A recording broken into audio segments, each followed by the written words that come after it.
Hi Lisby കിച്ചണിലേക്ക് എല്ലാവർക്കും സ്വാഗതം. അപ്പോൾ ഇന്ന് നമ്മൾ പ്രിപ്പയർ ചെയ്യാൻ പോണത് സാധാരണ ആരും അങ്ങനെ ചെയ്യാത്തൊരു കോമ്പിനേഷനാണ്. കുറച്ച് കടലയും 2 ചെറിയ പൊട്ടറ്റോ ഉണ്ടെങ്കിൽ നമുക്ക് ഉണ്ടാക്കാൻ പറ്റുന്ന ഒരു കറിയാണ്. ഈ കറിയുടെ പ്രത്യേകത എന്ന് പറഞ്ഞാൽ ചോറിന് നല്ലതാണ്, അതുപോലെ ചപ്പാത്തി നാൻ ഇങ്ങനത്തെ ഐറ്റംസിനൊക്കെ നല്ലതാണ്. നമ്മുടെ പാൻട്രിയിലുള്ള യൂഷ്വൽ ഇൻഗ്രീഡിയൻസ് വെച്ചിട്ട് ഉണ്ടാക്കാൻ പറ്റുന്ന ഒരു ഡിഷ് തന്നെയാണ്. അപ്പോൾ വീഡിയോ മുഴുവനായി കാണാം. വീഡിയോ കണ്ട് ഇഷ്ടമായെങ്കിൽ ഷെയർ ചെയ്യുക, ലൈക്ക് ചെയ്യുക, കമൻറ്റ് ചെയ്യുക. അതുപോലെ സബ്സ്ക്രൈബ് ചെയ്യാതെ കാണുന്നവരുണ്ടെങ്കിൽ എന്തായാലും ഒന്ന് സബ്സ്ക്രൈബ് ചെയ്യുക.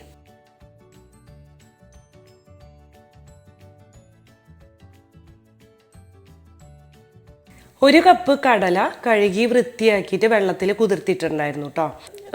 ഒരു 3 കപ്പ് വെള്ളം ഒഴിച്ചിട്ട് പ്രഷർ കുക്കറിൽ വേവിച്ചെടുത്തിട്ടുണ്ട്. സോൾട്ട് ഇട്ടിട്ടുണ്ടായിരുന്നു. അപ്പം നന്നായിട്ട് വെന്തിട്ടുണ്ട്. ഇത് നമുക്കിവിടെ മാറ്റി വയ്ക്കാം. മീഡിയം സൈസുള്ള പൊട്ടറ്റോ പീൽ ചെയ്ത് ഇതുപോലെ ഡൈസ് ചെയ്തിട്ടിട്ടുണ്ട്. ഇത് ഒന്നുകൂടി നന്നായിട്ട് കഴുകിയെടുക്കണം നമുക്ക് കേട്ടോ. ഒരു പാത്രത്തിൽ കുറച്ച് വെള്ളം തിളപ്പിക്കാൻ വെച്ചിട്ടുണ്ട്. ഇതിലേക്ക് നമ്മൾ ഡൈസ് ചെയ്ത പൊട്ടറ്റോ ഇട്ട് കൊടുക്കാം. ഇതിലേക്ക് ഞാൻ കുറച്ച് സോൾട്ടും കൂടി ആഡ് ചെയ്യുന്നുണ്ട്. ഇതൊരു 5-6 മിനിറ്റ് ഒന്ന് കുക്ക് ചെയ്തെടുക്കണം. ഇപ്പോൾ പൊട്ടറ്റോ ഒരു 5 മിനിറ്റ് വെള്ളത്തിൽ തിളച്ചിട്ടുണ്ട് കേട്ടോ. ഇത് നമുക്ക് ഒരു അരിപ്പയിലേക്ക് അരിച്ചെടുക്കാം. ഇതിൻ്റെ മീതെ ഞാൻ നല്ല തണുത്ത വെള്ളം ഒഴിക്കുന്നുണ്ട് കേട്ടോ. 2 ടീസ്പൂൺ അരിപ്പൊടി ഞാൻ ഈ വേവിച്ച പൊട്ടറ്റോയിലേക്ക് ഇട്ടിട്ട് ഒന്ന് ടോസ് ചെയ്ത് കൊടുക്കുന്നുണ്ട്.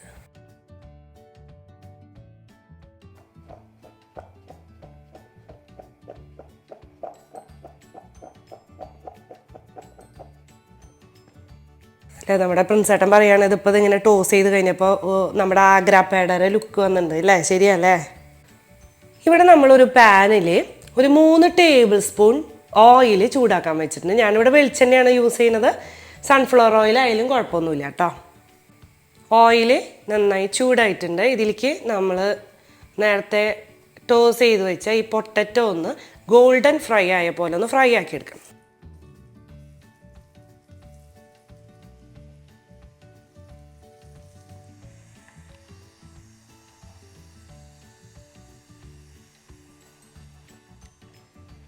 മീഡിയം ഫ്ലെയിമിൽ വെച്ചിട്ട് വേണം നമ്മളിങ്ങനെ ഫ്രൈ ആക്കി എടുക്കാൻ.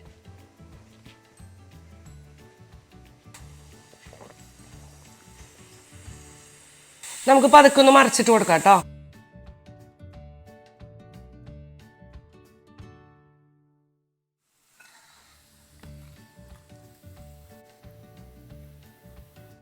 അപ്പോൾ ഇത് എല്ലാതും നമ്മൾ ഫ്രൈ ആക്കി ഇവിടെ മാറ്റി വെച്ചിട്ടുണ്ട് കേട്ടോ. ഇനി ഞാനൊരു പാത്രം അടുപ്പത്ത് വെച്ചിട്ടുണ്ട്. അതിൽ നമ്മൾ നേരത്തെ ഫ്രൈ ആക്കിയ ആ എണ്ണ ബാക്കിയുണ്ട്, അത് നമുക്ക് ഒഴിച്ചു കൊടുക്കാം. എണ്ണ ചൂടാകുമ്പോൾ ഒരു 1/4 ടീസ്പൂൺ നല്ല ജീരകം നമുക്ക് ഇട്ട് കൊടുക്കാം. ഒരു ടീസ്പൂൺ ജിഞ്ചർ, ഒരു ടീസ്പൂൺ ഗാർലിക്, രണ്ടും കൂടി മിക്സ് ചെയ്ത് ഇട്ട് കൊടുക്കാം. അല്ലെങ്കിൽ നിങ്ങൾക്ക് 2 teaspoon ginger garlic paste add ചെയ്ത് കൊടുക്കാം. അതിൻ്റെ കൂടെ തന്നെ 2 പച്ചമുളക് സ്ലിറ്റ് ചെയ്തതും കൂടി ഇട്ടിട്ട് 1 മിനിറ്റ് ഒന്ന് വഴറ്റാം. ഒരു 2 സവാള സ്ലൈസ് ചെയ്തത് ഇട്ട് കൊടുക്കാം. 1 മിനിറ്റ് ഒന്ന് വഴറ്റി കൊടുക്കാം.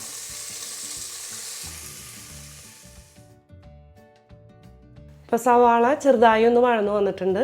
ഇതിലേക്ക് നമ്മൾ 2 ടൊമാറ്റോ ക്യൂബ് ചെയ്തിട്ടിട്ടുണ്ട്. അതും കൂടി ചേർത്തിട്ട് 2 മിനിറ്റ് ഒന്ന് വേവിച്ചെടുക്കാം. ഞാൻ ഒന്ന് അടച്ച് വയ്ക്കുന്നുണ്ട് കേട്ടോ.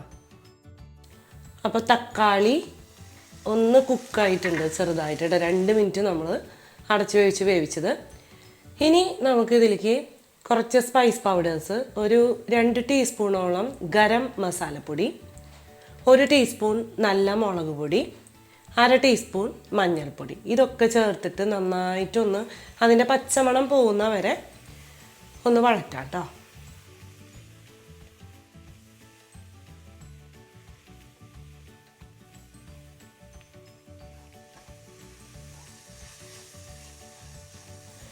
അപ്പോൾ നമ്മുടെ മസാലകളിൽ ആ പച്ചമണമൊക്കെ ഒന്ന് പോയിട്ടുണ്ട്. ഇനി അതിലേക്ക് നമ്മൾ കുക്ക് ചെയ്ത് വെച്ച കടല ആ വെള്ളത്തോട് കൂടി തന്നെ ചേർത്ത് കൊടുക്കാം.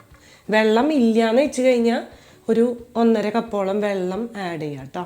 നന്നായി തിളപ്പിക്കുക. ഒരു 5-6 മിനിറ്റ് അതിൽ കിടന്നൊന്ന് കുക്കാവണം.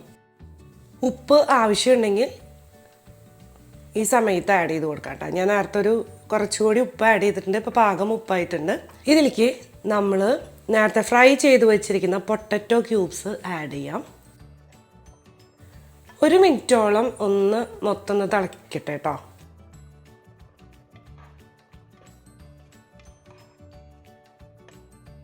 ഇനി ഇതിലേക്ക് നമ്മൾ ഒരു 1/2 ടീസ്പൂണോളം കസൂരി മേത്ത് എടുത്ത് വെച്ചിട്ടുണ്ട്. അത് ആഡ് ചെയ്യാം. നന്നായിട്ട് മിക്സ് ചെയ്തിട്ട് ഫ്ലെയിം ഓഫ് ചെയ്യാണ്. ഒരു 1/2 ലൈം, അതിൻ്റെ ജ്യൂസും കൂടി വെച്ച് കഴിഞ്ഞാൽ ഈ കറിക്ക് ഒരു പ്രത്യേക ഫ്ലേവറാണ്. അപ്പോൾ അതും കൂടി നമുക്ക് ചേർത്ത് കൊടുക്കാം. നന്നായിട്ട് മിക്സ് ചെയ്യാം. അപ്പോൾ ഈ കറി എന്ന് പറഞ്ഞു കഴിഞ്ഞാൽ ചോറിന് കൂട്ടാനും അതേപോലെ തന്നെ അത് കുറച്ച് നേരം ഇങ്ങനെ ഇരിക്കണം കേട്ടോ. ഈ ചൂടിലിങ്ങനെ ഒന്ന് മൂടി വെച്ച് കഴിഞ്ഞാൽ പിന്നെ തുറക്കുമ്പോൾ നല്ലൊരു ഫ്ലേവറാണ്.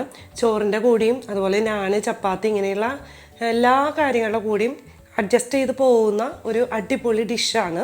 അപ്പോൾ ഇതേപോലെ ഒന്ന് നിങ്ങൾ ചെയ്ത് നോക്കുക. അപ്പോൾ അടുത്ത തവണ പുതിയ വീഡിയോ ആയിട്ട് കാണാം. ബൈ.